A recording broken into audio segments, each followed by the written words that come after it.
Carlos Chesnievar es director del Instituto de Ciencias e Ingeniería de la Computación en el ISIC, esto es en CONICET UNS Bahía Blanca. Es investigador principal de CONICET en el área de inteligencia artificial. Es además profesor titular del Departamento de Ciencias e Ingeniería de la Computación de la Universidad Nacional del Sur.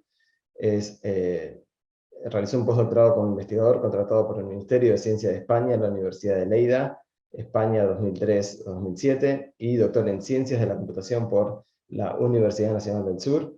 Ha dirigido numerosos proyectos científicos financiados a nivel nacional e internacional, en el CONICET, en la DAAD de Alemania, Microsoft Research Latinoamérica. Ha publicado más de 50 artículos en revistas científicas y capítulos de libros, y más de 100 trabajos en congresos y conferencias de su especialidad. Ha realizado estancias de investigación en distintos centros académicos de excelencia a nivel internacional, como la Universidad de Leipzig, Alemania, en el Imperial College de London, de Reino Unido, United Nations University en Macao, China, Artificial Intelligence Research Institute en Barcelona, España, entre otros. Y bueno, de lo que nos va a hablar hoy Carlos es una charla que creo que va a ser de interés para estudiantes a punto de terminar, como así aquellos doctorandos que están haciendo sus primeros pasos en la investigación, y se titula Desde el inicio del doctorado hasta llegar a ser un investigador en ciencias de la computación, lo bueno, lo malo y lo feo. Así que Carlos, cuando quieras. Bueno, muchas gracias, Axel, por la presentación. Esta charla, bueno, sé que es el final del día, mucha gente está cansada, seguramente offline muchos podrán quizás aprovechar algunos de los contenidos. La intención de esta charla es hacer una charla un poco transversal, ¿sí? Un poco a nivel muy general. El nombre de la charla tiene que ver con una película conocida por algunos, seguramente, sobre todo por la banda musical, ¿sí? Que es una música muy conocida y que, bueno, caracterizó esas tres palabras, lo bueno, lo malo y lo feo, que de alguna manera también caracteriza lo que nos encontramos a veces cuando tenemos que abordar el doctorado en computación y lo que es investigación en general. La intención de la charla, ¿sí? Primeramente voy a comentar un poco de dónde soy, ¿sí? Como mencionó Axel anteriormente, actualmente estoy a cargo del instituto, de la dirección del Instituto de Ciencias e Ingeniería de la Computación, que es un instituto de doble dependencia en la ciudad de Bahía Blanca. Es un instituto que tiene unos 20 investigadores, otros tantos becarios, bueno, 4 profesionales de apoyo, y trabaja desde hace varios años en distintas temáticas, ¿sí? Particularmente con un énfasis en lo que es inteligencia artificial, machine learning, ¿sí? y otras áreas de aplicación, teniendo también colaboraciones científicas, bueno, con otros institutos del país, con universidades del extranjero, y iniciando recientemente, ¿sí? En los últimos dos años, ¿sí? Actividades de vinculación tecnológica con el sector público y privado, que es uno de los temas también que vamos a abordar un poquito en esta presentación. En esta charla, entonces, la intención es pensar en la investigación en el ámbito académico, ¿sí? Que es un camino bastante largo, que se inicia usualmente en el doctorado que una persona realiza, concluye cuando un investigador se consolida de alguna manera y se mantiene a lo largo de toda la vida de ese investigador, y eso da un camino que es realmente apasionante, ¿sí? Con muchas perspectivas, muchas metas diferentes, y en particular en un área como lo es la informática, ¿sí? Como en temáticas como lo son la ciencia de datos, ¿sí? Que abordan distintos aspectos de la sociedad, distintas problemáticas de la sociedad. Entonces, en esta charla, mi intención era un poco aportar algunas reflexiones orientadas hacia futuros alumnos de posgrado, o hacia investigadores incluso que están pensando en dirigir a estudiantes sobre el proceso de construcción de lo que es ser un investigador. Entonces, básicamente, en la media hora que resta, la intención es charlar un poquitito sobre estos ejes, ¿sí? La investigación científica, el CONICET y las universidades, el doctorado y el camino de ingreso a carrera de investigador en el CONICET, ¿sí? Y lo que se denomina en llamar últimamente la crisis de investigación en informática, ¿sí? Que es un término que se acuñó hace un par de años a partir de una red disciplinar, ¿sí? Que se conformó dentro del CONICET para evaluar aspectos de justamente la situación con los ingresantes a becas y a carrera de investigador en informática, y terminar hablando de algunas cuestiones que tienen que ver con lo que es la vinculación tecnológica en general. Bien, en general, para tener un panorama de dónde uno está parado, sí hay que pensar que todos los países del mundo, ¿sí?, tienen lo que se denominan sistemas científico-tecnológicos, que son los que dan apoyo a la investigación.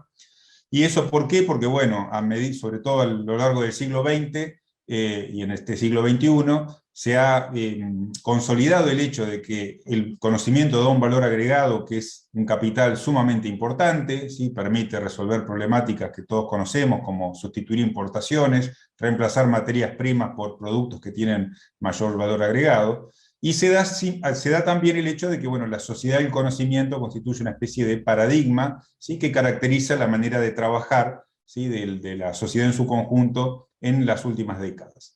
El conocimiento además tiene valor estratégico por distintas razones, ¿sí?, ya sean aspectos de salud, aspectos militares, vinculados a lo que es la agricultura de los países. Entonces aparecieron en las últimas décadas, ¿sí?, estamos hablando de algo que es relativamente reciente a nivel de los estados del mundo, lo que se denominan políticas científico-tecnológicas, como parte de la matriz de esos estados, vinculando lo que es la investigación con el resto de la sociedad. Entonces, en ese contexto es interesante, bueno, remarcar algunas cosas que yo comento a veces en un curso sobre metodología de la investigación orientada a ciencias de la computación, que es una pregunta que quizás a uno cuando es estudiante nunca se la explicitan. ¿Por qué en la universidad se hace ciencia? ¿Sí? Es decir, ¿por qué hay profesores que además de dar clase investigan, tienen proyectos de investigación, ¿sí?, tienen becarios, etcétera? Entonces, para tener una perspectiva también de dónde nace todo esto, podemos remontarnos al siglo XIX, ¿sí?, cuando apareció un investigador alemán, Alexander von Humboldt, ¿sí?, que fue el que planteó el modelo en el cual la universidad y la investigación científica tenían que ir de la mano de alguna manera. Ese modelo se contrapuso a otro modelo que se llama el modelo profesionalista, que fue desarrollado sobre todo por Napoleón Bonaparte, ¿sí?, en Francia, que buscaba que la universidad fuera una institución que fabricara profesionales de alguna manera, ¿sí?, cosa que es necesario para la sociedad, para construir una sociedad que se hacía cada vez más compleja en ese siglo XIX. Ambos modelos, ¿sí?, que tienen 200 años de existencia prácticamente, existen en la actualidad con distintos formatos, ¿sí?, porque el modelo científico que mencionamos antes se remonta al origen mismo de la universidad, si vamos a la Edad Media, pensando la universidad como un lugar donde se busca conjugar la formación y la investigación.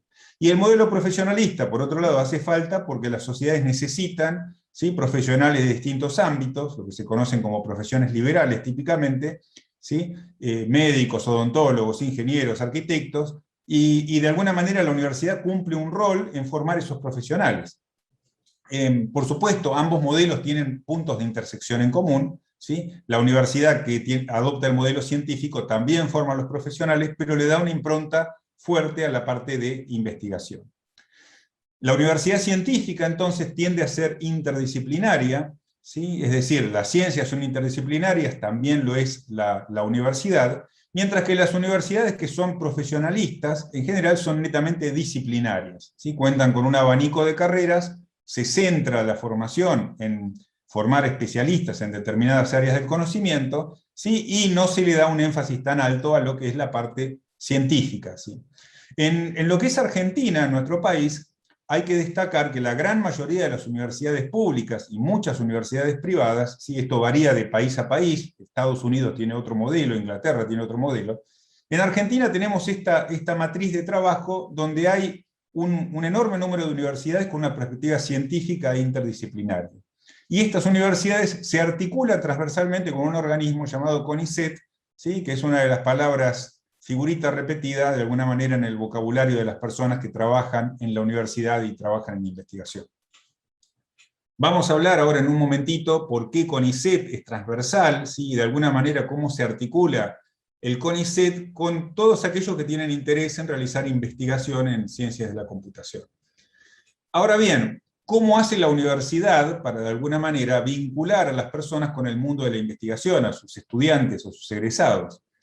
Ese estímulo se da a partir de lo que se conocen como programas de estudio de posgrado, ¿sí?, que cumplen una función doble, esos programas de estudio de posgrado. Por un lado, se busca reforzar los aspectos académicos, ¿sí?, de un graduado, dando la piedra basal, el carnet de conducir de alguna manera, para empezar a desempeñarse en la investigación formal, dentro del ámbito universitario o en un instituto de investigación. Y se destaca ahí una carrera de posgrado, ¿sí?, que es el doctorado, ¿sí?, sobre la cual vamos a charlar también en un momentito. Hay que destacar que hay posgrados también que responden al modelo profesional, donde de alguna manera se buscan competencias que apuntan a ser más competitivo a un profesional, ¿sí? Un ejemplo típico es el que se conoce como MBA o Master in Business Administration, que ofrecen muchas universidades, orientados justamente a que la persona tenga mayores capacidades para desempeñarse o insertarse exitosamente en el ámbito de empresas y compañías. Ahora, en el caso de la Argentina, sí, volvemos ya, nos alejamos del siglo XIX, nos trasladamos al siglo XX, ¿sí? Las universidades argentinas tienen también cada una su historia, ¿sí? En particular la universidad de la cual yo provengo, ¿sí?, fue creada en la década del 50 del siglo XX, y es en esa época también cuando se crea el CONICET, ¿sí? Bernardo Husey crea el CONICET, como el principal, y se constituye como el principal organismo nacional y federal de promoción científica y tecnológica. Y ahora vamos a ver en qué consiste eso.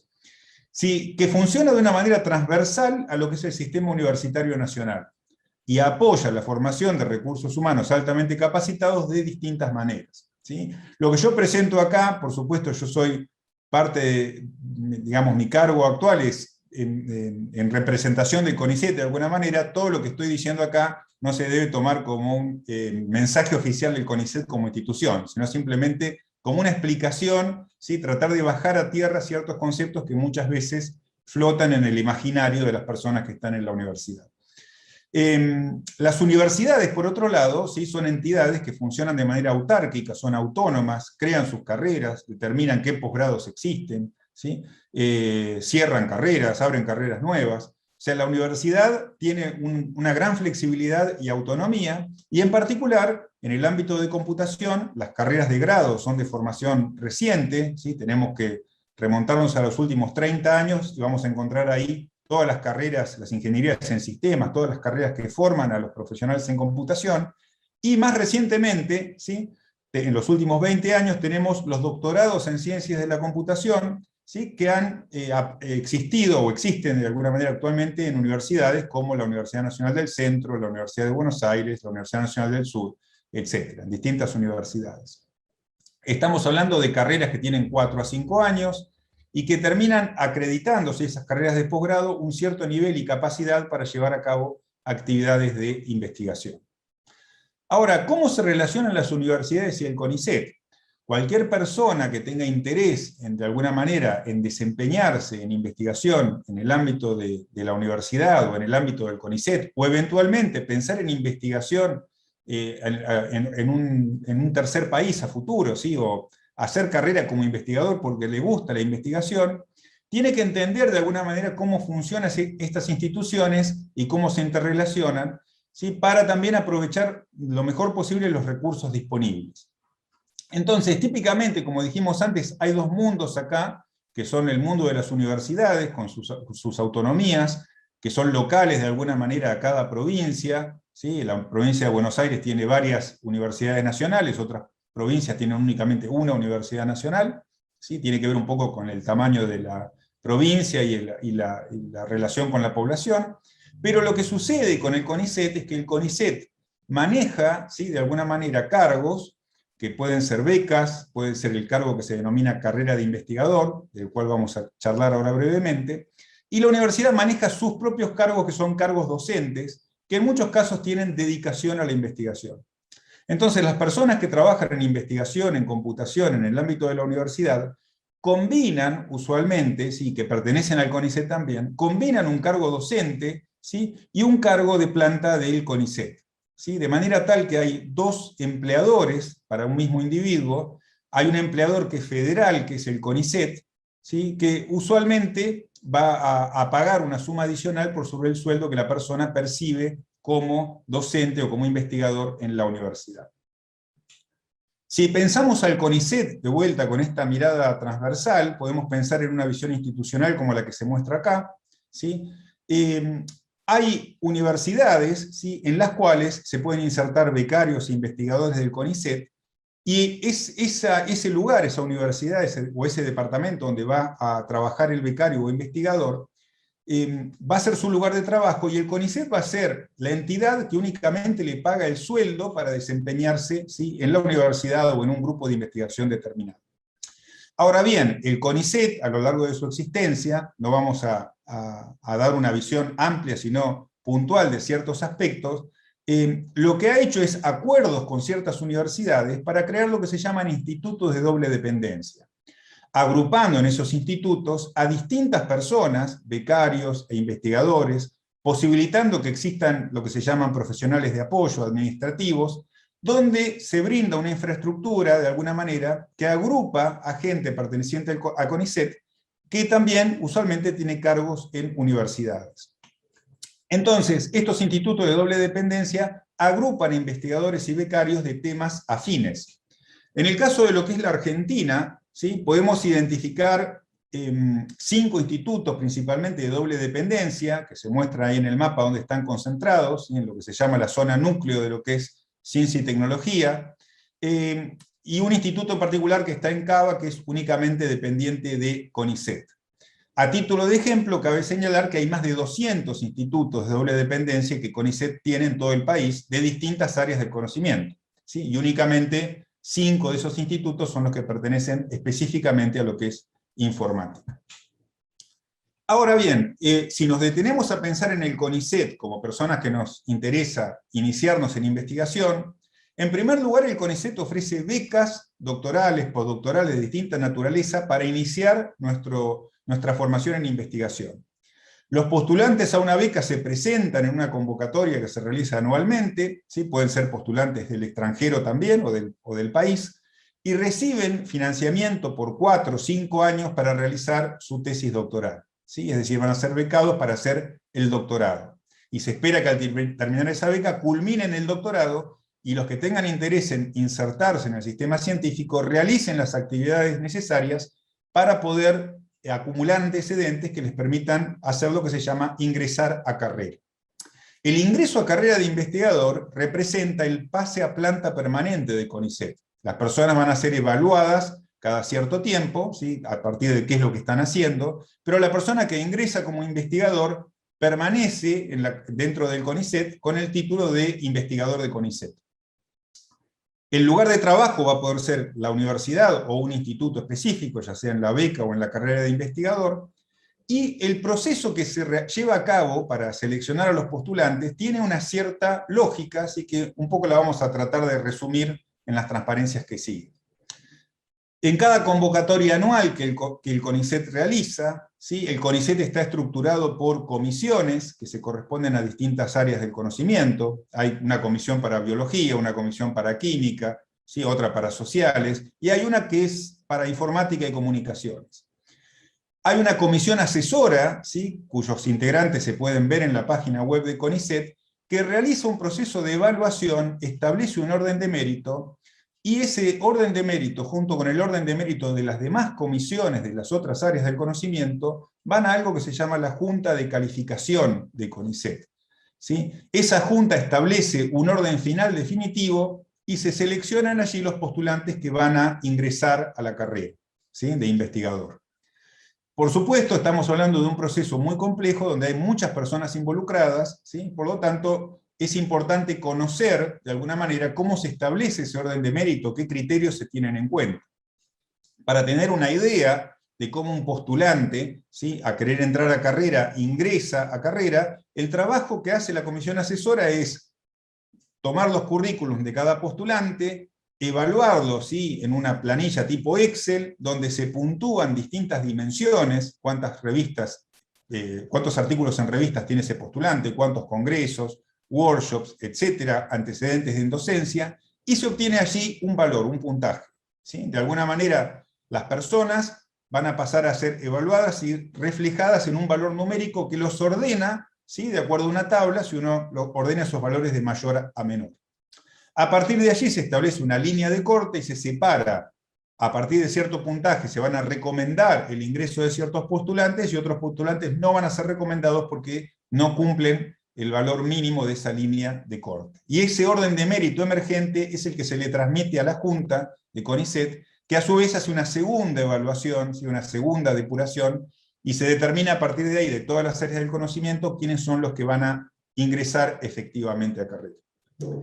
Entonces, esta situación hace que si yo me quiero dedicar a investigar en computación, tenga que hacer una evaluación bastante aceitada de cómo voy a trabajar, porque si miramos una línea de tiempo, una persona que está egresando de la universidad con 22, 24 años, y se embarca en un doctorado, está de alguna manera apostando por años muy importantes de su vida, ¿sí?, para dedicarlos a ese trabajo, ¿sí? Estamos hablando de 4 o 5 años en los cuales se va a formar.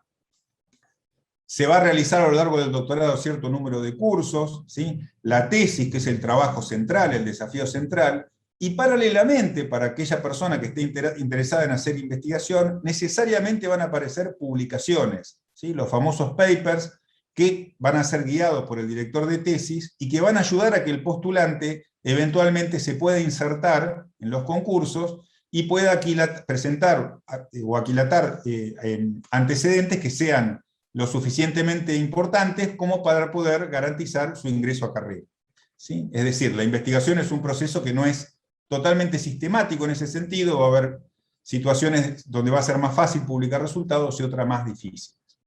La definición de lo que uno hace cuando hace un doctorado es una definición bastante abstracta, ¿sí? O sea, lo que tengo que hacer es un aporte original en una cierta área del conocimiento, con un cierto nivel de excelencia académica, y eso es una definición que es universal. En todos los países del mundo, la definición de lo que es hacer un doctorado es parecida, ¿sí? Y de alguna manera los antecedentes de lo que uno va haciendo no se miden solamente por la tesis, cuando hacemos el doctorado, sino que también se tiene en cuenta un poco nuestro desarrollo a través de las publicaciones. El director de tesis es la persona clave en este sentido, que nos va guiando como doctorandos, como estudiantes, a lo largo de este trabajo. Tiene las características que tiene cualquier ser humano, ¿sí? De la misma manera que hay profesores en ciertas materias, buenos, malos, más divertidos, menos divertidos. Los directores de tesis, algunos están más ocupados, menos ocupados, ¿sí? Hay distintas variables. Si un tesista tiene intención de ingresar a carrera de investigación, de investigador de CONICET en algún momento, es importante tener en cuenta que el director de tesis es el que lo va a guiar por todo ese camino, ¿sí? Es un camino que es difícil de hacer si uno no tiene una guía, ¿sí?, razonable que le permita ir atravesando esas distintas instancias. Un problema que se suele dar es que cuando uno inicia una tesis doctoral, a veces lo hace con desconocimiento, por eso conviene siempre informarse de qué áreas temáticas se trabajan en mi universidad, o la universidad en la cual me gustaría hacer un doctorado, qué antecedentes tiene el director, hay alguien que lo conozca, ¿sí?, qué tesis ha dirigido, qué publicaciones ha tenido, ¿sí?, cuántos tesistas tiene que ya han terminado su tesis. Es decir, hay una serie de elementos que yo voy a tener que tener en cuenta para poder ponderar efectivamente la calidad del director en relación a mi potencial como tesista, ¿sí?, de ese director.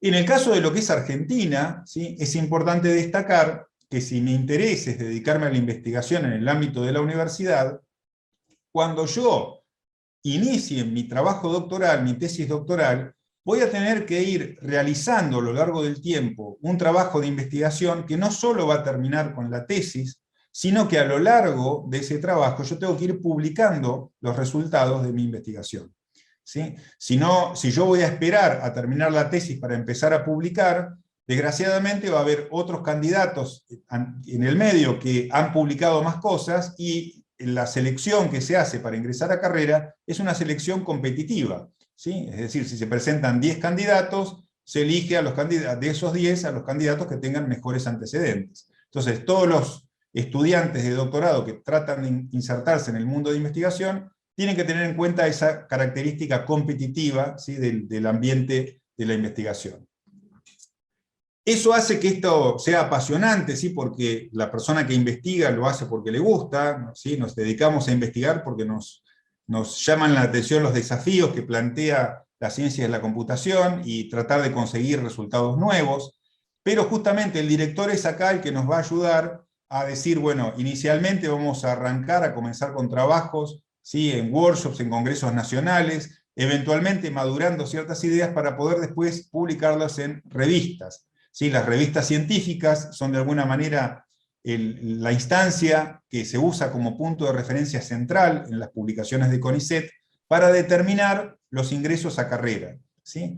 Es algo largo para hablar, pero básicamente las revistas se caracterizan en distintos grupos, en algo que se llama cuartiles. Las revistas que corresponden al primer cuartil o Q1 son las de más de jerarquía, por decirlo así, luego las de cuartil Q2 y así sucesivamente. Hay todo un mundo en torno a las publicaciones de los resultados, ¿sí? Todo eso ha generado algo que se conoce como índices bibliométricos. Hay determinadas métricas que permiten saber, bueno, un postulante, ¿sí?, qué nivel de citas tiene en sus publicaciones, qué otros investigadores han hecho referencia a su trabajo, y hay ciertos portales, ¿sí?, que permiten también establecer qué nivel tiene una revista, analizando de alguna manera también ciertas métricas que son características. Se puede decir que a nivel internacional, la investigación se torna a homogeneizar en torno a estas métricas, de forma tal que si uno inicia la investigación en Argentina y piensa el día de mañana, decir, bueno, me gustaría trasladarme a otro país y continuar mi investigación en otro país, es algo que es factible, ¿sí? Es decir, los estándares que usa el CONICET son estándares que son internacionales, ¿sí? De forma tal que nos sirven de punto de referencia para cualquier sistema de investigación, sistema científico-tecnológico de otro país. Típicamente la Comisión Asesora de CONICET de Informática, ¿sí?, que son una serie de especialistas de informática del país, ¿sí?, que son investigadores que tienen ya cierta trayectoria, cierta experiencia, analiza las publicaciones o las revistas en términos, por ejemplo, de una página que se conoce como Simago, donde si uno busca una determinada revista, aparece el historial de esa revista a lo largo de los años, y se indica también si esa revista de alguna manera se ha ido consolidando, se ha ido fortaleciendo, ha ido ganando en jerarquía, ha ido cambiando de cuartil, ¿sí? Y todos esos aspectos son cosas que, por supuesto, el tesista las consensúa o se informa al respecto con el director. En definitiva, el trabajo de investigación es un trabajo que exige, ¿sí?, más allá de la dedicación y de la pasión que uno le quiera poner, una estrategia de en dónde publicar, qué tipo de resultados publicar y demás, ¿sí?, que para eso justamente el director de tesis es la persona adecuada. Ser investigador, entonces, a partir de todo esto que comentamos, uno lo podría pensar como algo, como una carga muy pesada, ¿sí?, muy dura de sobrellevar, ¿sí? Por eso hablamos de lo bueno, lo malo y lo feo, ¿sí? Lo bueno es que es un proceso altamente creativo y motivador, siempre tenemos problemas nuevos que abordar, se complementa muy bien con la docencia y la investigación. Normalmente la gente que hace investigación también enseña, en la enseñanza terminamos siempre aprendiendo cosas nuevas, o sea que la universidad se puede decir que es un lugar donde continuamente estamos expuestos a desafíos y a situaciones de creación. Y hay una pasión por explorar áreas del conocimiento nuevos y ver cómo eso se vuelca a la sociedad en la que vivimos. Por supuesto, el lado malo o el lado quizás no tan lindo de todo esto es que es exigente, ¿sí? Es un entorno altamente competitivo y de alguna manera esa competencia la tenemos que balancear con otros aspectos, ¿sí?, de lo que es hacer el trabajo de investigación. Menciono una frase de Guillermo Simari, que fue mi director de tesis, ¿sí?, que la academia para él, y en cierto sentido a mí me pasa algo parecido, tiene algo de sacerdocio, ¿sí?, y él me decía justamente que es lo más cercano a la religión que él ha sentido. Las personas que trabajan en el mundo académico se encuentran que si van a una universidad de otro país, ¿sí?, típicamente es como estar en casa, ¿sí?, todas las universidades se parecen de alguna forma. Para ir cerrando, ¿sí?, en estos últimos 10 minutos de esta breve charla panorámica, ¿sí?, quería hablar de un problema que afecta a la informática en Argentina, que es la altísima demanda externa, ¿sí? Es decir, las personas no somos mercenarios, no es que vamos a trabajar en el trabajo que nos dé más dinero, porque si no todo el mundo trataría de elegir profesiones que den muchísimo dinero y la gente se diversifica en un rango de profesiones. Pero sucede que existe una enorme oferta laboral en el ámbito de lo que es informática, con salarios que son superiores al mundo académico y de investigación. Eso es una realidad internacional. Por un lado, digamos, eso es un elemento que es malo para poder retener gente en el mundo académico, La gente que se queda en la universidad o en el CONICET lo hace porque les apasiona, pero muchas veces también piensan en decir, me voy a un país en el extranjero porque también los salarios en investigación son mejores. Entonces, en particular lo que quería comentar en estos últimos minutos es hablar del rol de la transferencia tecnológica y el potencial que le da a la gente que investiga en informática. Sí, como les dije antes, como dije recién, hay muchos empleos vacantes en informática, ¿sí? Y eso impacta en las vocaciones científicas en computación. La gente desde temprano en su carrera empieza a trabajar, ¿sí? Puede trabajar con empresas del exterior, hacer teletrabajo. Y si miramos lo que ha pasado, ¿sí?, con los ingresos a carrera de investigador y lo que ha pasado con las becas de CONICET, ¿sí?, si uno mira desde el año 2015, 2016, ¿sí?, los salarios se han depreciado en Argentina, la cantidad de gente interesada en ingresar a CONICET ha disminuido en informática, ¿sí?, ha disminuido sustancialmente. Eso es un elemento bueno porque si alguien tiene interés, estando en la universidad, de ingresar a carrera de investigador, hay menos competencia, ¿sí?, que hace 6 o 7 años. ¿Sí? De alguna manera está el camino de la cantidad de gente que quiere entrar a carrera es menor. Pero la razón, tristemente, es que bueno, justamente los salarios se han depreciado, entonces mucha gente opta por el mundo privado en lugar de lo que es CONICET y lo que es el sistema universitario.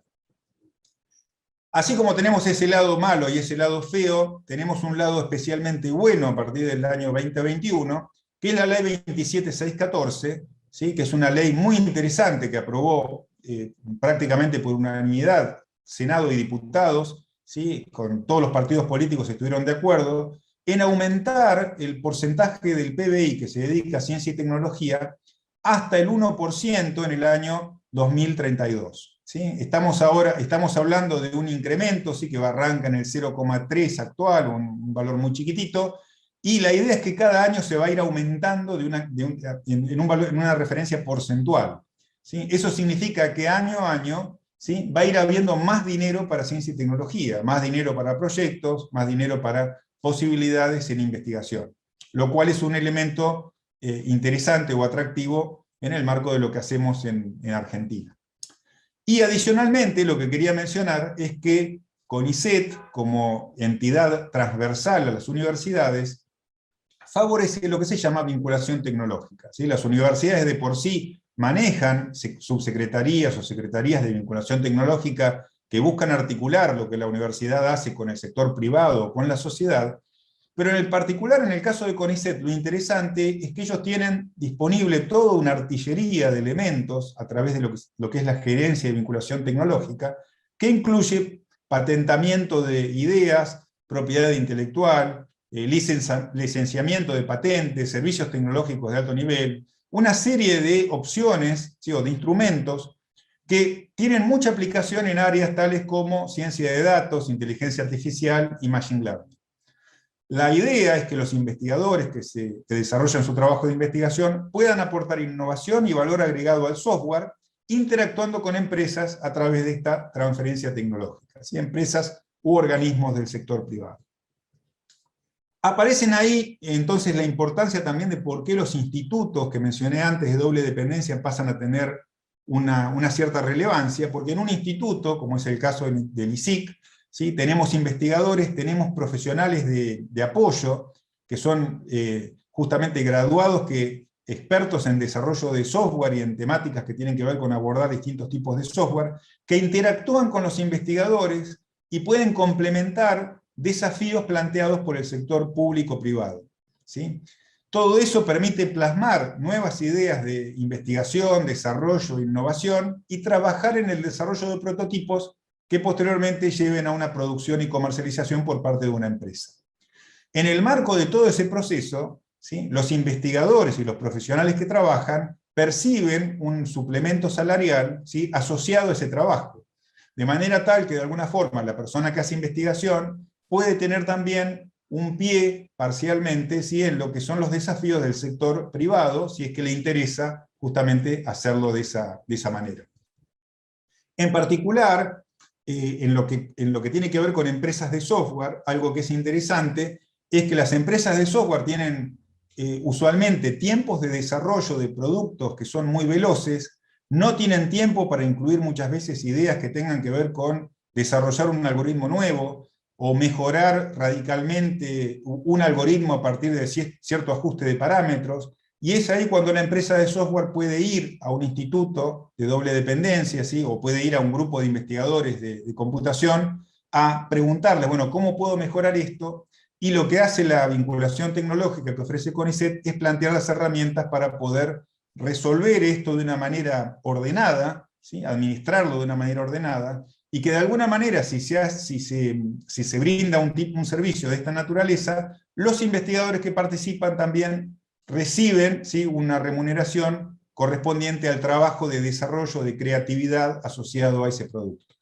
Lo interesante es que este trabajo que realiza CONICET no solamente alcanza la órbita nacional, sino que también alcanza la órbita internacional, es decir, la transferencia tecnológica en investigación se puede hacer con empresas del extranjero y de terceros países, no hay una limitación en ese sentido.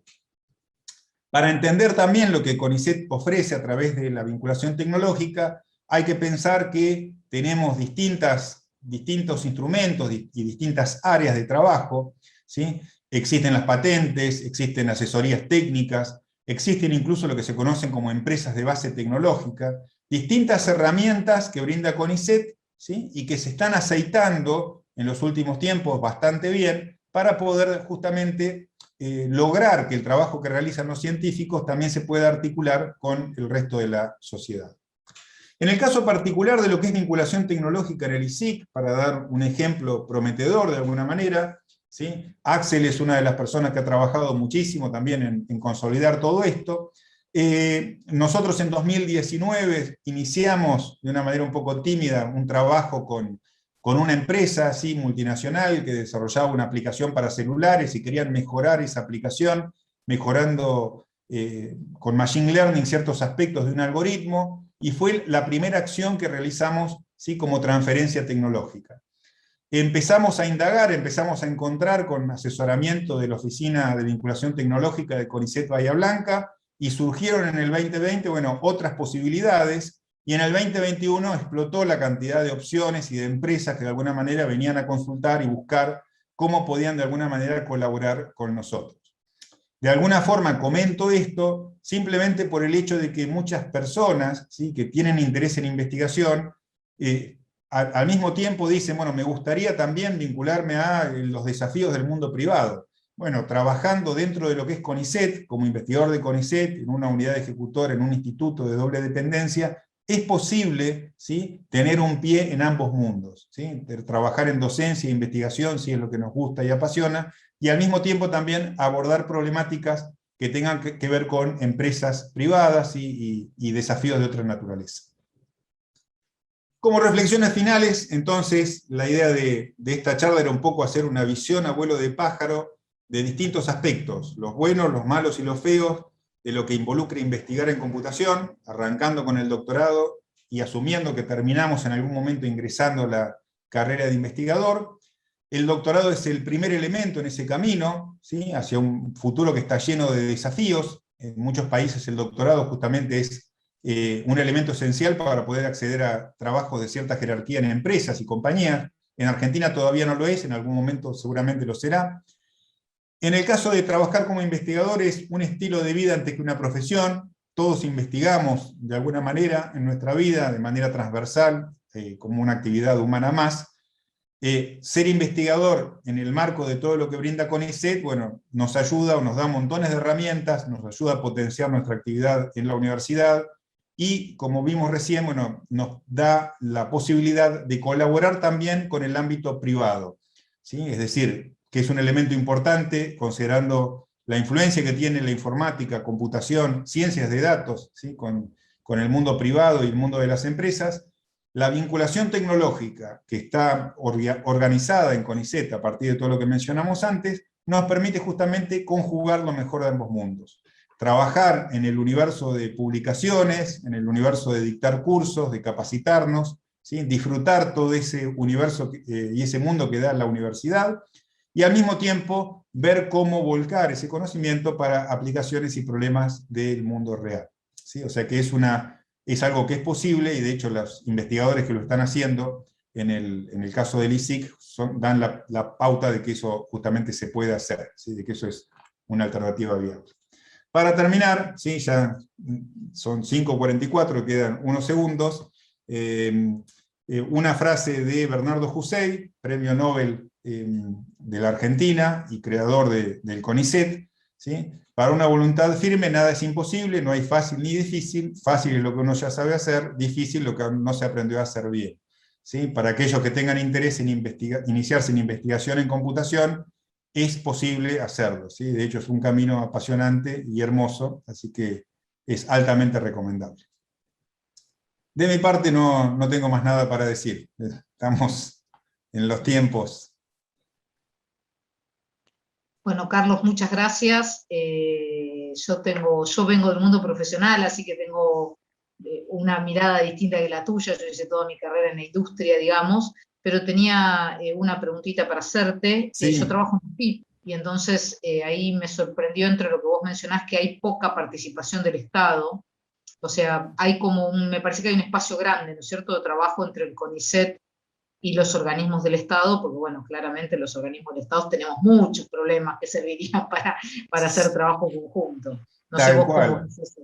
Sí, sí, de hecho, digamos, ahora han aparecido una serie de proyectos Impactar, una convocatoria del MinSIT, que está orientada a organismos de toda naturaleza. Sé que hay muchos organismos del Estado que han presentado desafíos de alguna manera para tratar de abordarlos. El Estado, como siempre, o sea, yo no diría que el Estado es ineficiente, pero sí que es muy complejo de articularlo de una manera ordenada, ¿sí? Porque de hecho pasa que ya al dividir en ministerios ciertas cosas, Ministerio de la Producción, Ministerio de Ciencia y Tecnología, quizás hay áreas de producción que tendrían que estar íntimamente ligadas con ciencia y tecnología y no lo están, y se terminan conociendo en una reunión las personas que tienen que colaborar. Construir todos esos enlaces es complejo. Sí, es complejo. Sí, te agrego además que estamos muy sujetos a los vaivenes políticos, ¿viste? Entonces Tal eso cual. también, porque a veces construir una relación se construye dentro de una gestión determinada, cambia la gestión y es como que hay que empezar, ¿viste?, todo de cero. Tal cual. Bueno, Axel, vos tenías una pregunta, si no yo tengo otra después, pero te cedo la palabra. Y bueno, agradecerte, Carlos, nuevamente por la charla, que, insisto, creo que cuando o sea, uno se remonta al tiempo de estudiante, tiene una idea bastante difusa de lo que es hacer un doctorado, hacer investigación, y creo que este tipo de charlas tendrían que hacerse más seguido y más públicas, ¿no? Quiero no hacer una pregunta mía, sino de Ricardo Medel, que nos está mirando por YouTube. Primero comentó de que se desilusionó de no ver strips de PhD Comics para ilustrar la presentación, pero después lo que pregunta es si las actividades de vinculación y o transferencia se consideran como antecedentes para el ingreso a la carrera de investigador en CONICET. Bueno, esa es una gran pregunta. Ricardo, es una pregunta, como es, de esas preguntas que dan en el hueso, pegan en el lugar adecuado, porque esa justamente hay un debate ideológico ahí respecto a lo que es, digamos, dentro de CONICET hay como un sector más purista y un sector más industrialista, por decirlo así, o más vinculado al mundo de la industria. El sector más purista es aquel que ve CONICET únicamente desde la perspectiva de publicaciones, y de hecho una objeción que se hace comúnmente es que las publicaciones tienen todo un sistema de ordenamiento y clasificación, y la vinculación tecnológica no es tan fácil de calificar, ¿sí? Es decir, si un investigador desarrolla un algoritmo revolucionario de búsqueda, como el algoritmo de Google, imaginemos, ¿sí?, no hay una manera de presentar, de decir ese descubrimiento tiene una relevancia de tal magnitud, mientras que si lo publica en una revista que es Q1, Q2, etc., ya está de alguna manera en una taxonomía. Yo creo que es un problema serio y que de alguna forma CONICET ha bajado líneas en la gestión actual, de que la parte de vinculación tecnológica se la quiere valorar, se quiere empezar a hacer un ordenamiento, ¿sí?, mayor de cuál es la importancia de la vinculación tecnológica, o cuál es el impacto que tiene. De hecho, yo creo que es algo que lo que tiene que evitar CONICET es que justamente los investigadores sean personas que la presión de publicar papers sea lo único que los guíe, porque si la presión de publicar papers es el único disparador, la persona termina en un mundo donde lo único que hace es publicar sin importar si lo que está investigando efectivamente se termina aplicando en algún lado, ¿sí? O se termina usando.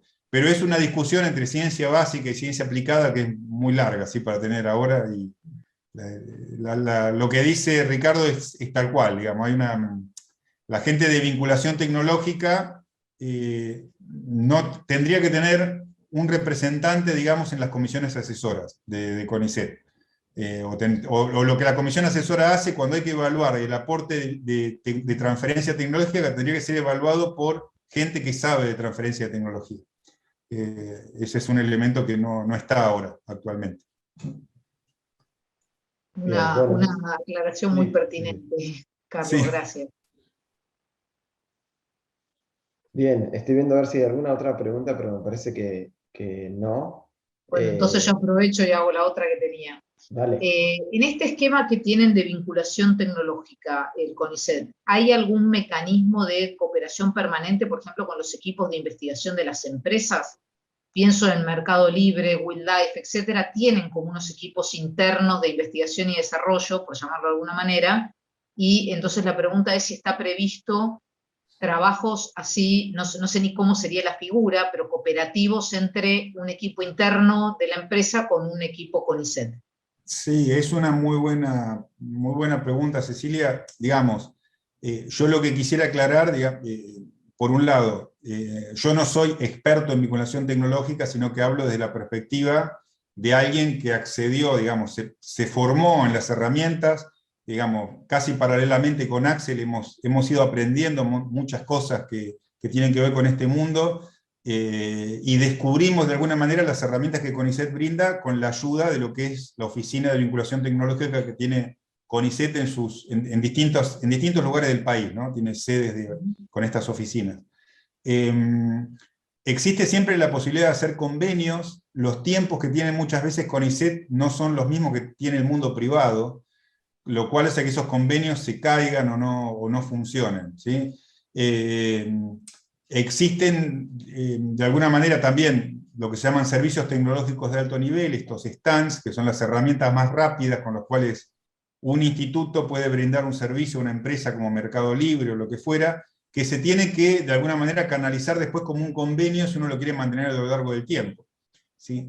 Pero yo creo que si uno pudiera lograr una buena sinergia con empresas que justamente no son software factories de fabricar un ABM para un sistema de sueldos o un sistema de stock, sino que abordan desafíos que son más relevantes, el trabajo de los investigadores es sumamente importante porque justamente permite reemplazar algo que la empresa no tiene, que es tiempo para abordar quizás un problema que dice esto acá, no sé cómo hacerlo porque el cliente me está apurando, ¿sí? Obviamente el problema de ese tiempo aparece también para el investigador, que no le pueden caer con un problema el lunes diciéndole para el miércoles tengo que saber cómo hacer esto, porque el investigador va a decir no te lo puedo hacer en 48 horas. Eso lo charlé yo justamente con una consultora de Buenos Aires muy grande, hablamos un poco de ver, habría que ver cómo encontrar un mecanismo de hacer un pipeline donde queden desafíos que una consultora va encontrando, que un instituto de investigación los aborde, y que en última instancia, bueno, esos desafíos también permitan escribir papers sobre cómo se resolvió algo que no tiene una solución sencilla, se haga una transferencia a la empresa y de alguna manera se cierre el ciclo, ¿sí? O sea, generar un círculo virtuoso donde hay transferencia, publicación, ¿sí? Y todo el mundo está contento. Pero es más fácil decirlo que hacerlo. No, estoy de acuerdo. Creo que hay un gran espacio ahí para hacer cosas entre el mundo privado, ya sea privado o privado estatal, y las áreas de investigación, siempre tengo la sensación de que algo está bastante poco explotado en la Argentina. Me parece que en otros países ocurre con mayor facilidad esta combinación. Una última cosa que yo quería mencionar es, yo creo que el modelo que brinda CONICET, digamos, la figura de profesional de apoyo que tiene CONICET, nosotros en nuestro instituto tenemos 4/5 personas, o sea, una persona que está por entrar el año próximo, es una figura muy interesante porque los profesionales de apoyo están pensados como personas que ayudan a un biólogo a hacer tareas de campo, o a un agrónomo, y en el caso de la informática, el profesional de apoyo es la persona que de alguna manera, junto con el investigador, puede trabajar desde el terreno desde otro ángulo, digamos. El investigador quizás piensa el algoritmo en un papel, mejora un parámetro, ve algo, pero dice, yo no tengo tiempo para poderme experimentar. Y el profesional de apoyo hace un trabajo similar a una, digamos, se puede hacer un trabajo similar al que haría una empresa de innovación, ¿sí? O una consultora de innovación de alta calidad, el que se puede hacer desde un instituto. Si uno pudiera aparejar ese trabajo de innovación con el que necesita el mundo privado, realmente tendríamos una muy buena complementariedad, creo yo. Pero es algo que es muy reciente todo esto, ¿sí? Hay que seguirlo explorando. Bueno, yo creo que tenemos que ir cerrando por el tema de la plenaria, ¿no es cierto, Axel? Sí, Que sigue ahora en sala 1. Sí, pues tenemos que mudarnos de sala y bueno, prepararnos para recibir al siguiente expositor. Bueno, muchas gracias, Carlos, súper claro. La verdad que como coincido con Axel que esto debería hacerse más en la universidad para contarles bien a los chicos, yo soy docente de exactas de la UBA, cuáles son sus posibilidades. Sí. Un poco la motivación de esto también es, como dijo Axel antes, a mí me viene a la mente qué es lo que yo sabía de lo que había del otro lado del mostrador, que era muy poco. Y en base a eso uno va tanteando y tomando decisiones, y a veces se equivoca de camino, pero se equivoca por falta de información. ¿Sí? O sea que tendrían que saberlo todos los alumnos, ¿es cierto? Bueno, Muchas agradecemos gracias. nuevamente a Carlos. Sí.